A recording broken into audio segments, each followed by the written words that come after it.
여러분, 물가 재난은 없다. 이 말은요, 추경호 경제부총리가 한 이야기입니다. 뭐 정확하게 말씀을 드리면 천지개벽이 하지 않는 한 7% 물가는 가지 않을 거다. 이렇게까지 이야기했습니다. 실제 말입니다. 대관령 배추밭에 가서 이렇게 사진을 찍으면서 이야기를 한 거예요. 기자들하고요. 근데 여기에서 말입니다. 저도 진짜 놀라운 게 추경호 경제부총리가 천지개벽이 하지 않는 한이라는 표현을 썼습니다. 야, 이게 굉장히 쓰기 어려운 표현이잖아요. 게다가 경제 지도자가 이런 표현을 썼다는 것은요, 그만큼 물가에 대한 자신감이 있다 이런 얘기가 되는 건가요? 그래서 절대로 7%, 8% 가면 이게 결국 물가 재난이라는 표현을 계속 써왔거든요. 그런데 그렇게 가지 않는다는 이야기예요. 지금 그 어느 누구보다 추경호 경제부총리는요, 굉장한 정보를 받는 사람이에요. 그런 위치에 있고요. 그런데 많은 연구기관이나 또 기획재정부의 천재들이 분석을 해보건대 눈에 보이는 수준 내라면이에요. 눈에 보이는 수준 내라면 물가는 절대 그렇게 가지 않을 거다. 7%까지 가지 않을 거다. 이렇게 이야기하면서요, 6% 초반에서 조금 있다가 그 다음에는 내려갈 거다. 이렇게 이야기하고 있습니다. 어떻게 생각하면 굉장히 다행인지도 몰라요. 윤석열 정부 입장에서는 물가를 잡는 게 경제정책에서 가장 우선 정책이거든요. 물가는 못 잡으면 못 잡는 만큼요, 그 충격의 여파는 굉장히 커질 수밖에 없기 때문입니다.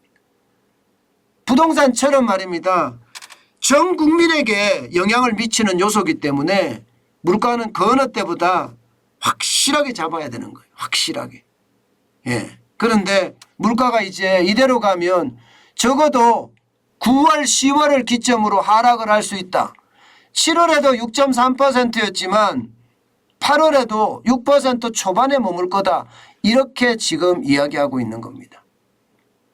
그러다가 이제는 9월이나 빠르면 9월, 늦어도 10월에는 이게 6% 초반, 6.3% 이 기준에서 아마 뭐 5%대로 떨어지지 않겠느냐. 그러면 금융위기 수준으로 떨어질 수 있다는 얘기예요. 금융위기 때가 2008년 7월에 5.9%였거든요.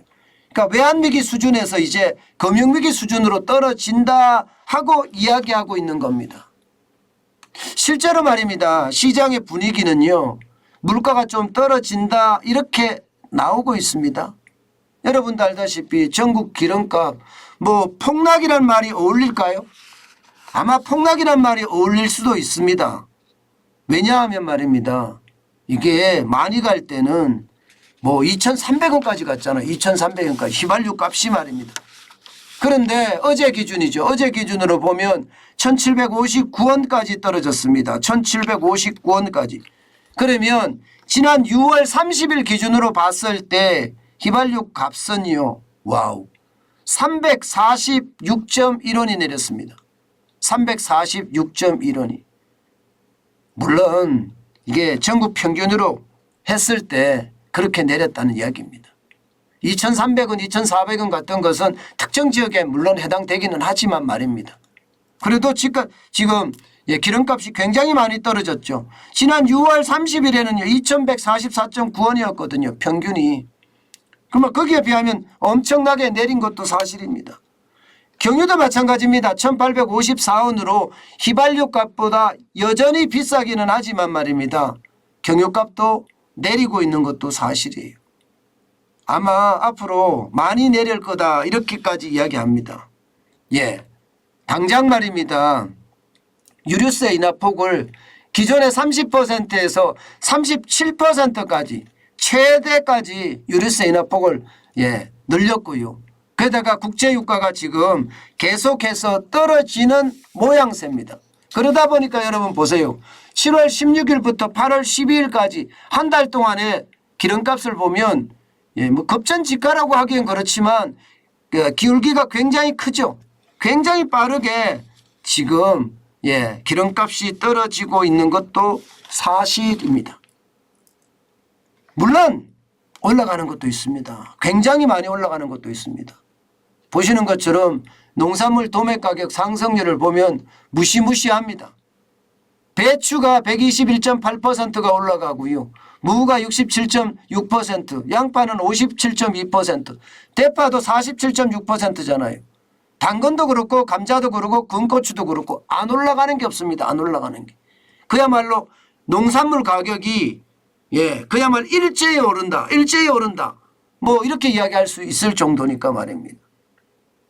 그만큼 말입니다. 이게 물가가 올라가는 것도 있고 내려가는 것도 있고 아직까지 시장은 굉장히 혼란스러운 상태다. 이렇게 이야기할 수는 있습니다. 홍남기 추경호 경제부총리는 아무래도 이게 추세적으로 앞으로 어떻게 되느냐에 대한 지표까지 다 받아서 지금 보고 있으니까 9월 10월이면 떨어진다고 이야기를 하지만 현재까지는 휘발유 값은 분명히 떨어지고 있으니까 물가가 떨어지는 요소가 있는 거고요. 농산물 가격은 올라가고 있으니까 분명히 물가가 올라갈 수 있는 요인도 있는 겁니다. 여기다가 지금 한전의 적자가 장난이 아니잖아요. 그러면 전기요금 인상을 하기 때문에 또 올라갈 수 있는 요소가 있고 뭐 적당선이라는 게 분명히 있겠지만 지금 현재까지는 물가가 조금씩 떨어질 거다 하는 게 정부의 예측입니다. 그렇지만 전체적으로는요. 올해 물가가 5%는 가지 않겠느냐 하는 게 지금 현재까지 예측이에요. 여러분 보시다시피 1월에서 7월까지 이미 4.9%가 올랐습니다. 물가 상승률이 24년 만에 최고치를 기록을 하고 있습니다. 떨어진다고 하더라도 이게 정점을 지나서 떨어질 뿐이지 전체 물가가 많이 떨어진다고 얘기하기에는요. 조금 힘들지 않나 저는 다시 한번 생각을 해봅니다. 결국 말입니다. 정점을 지나도 고물가의 상황은 계속 갈 수밖에 없다 이런 얘기입니다.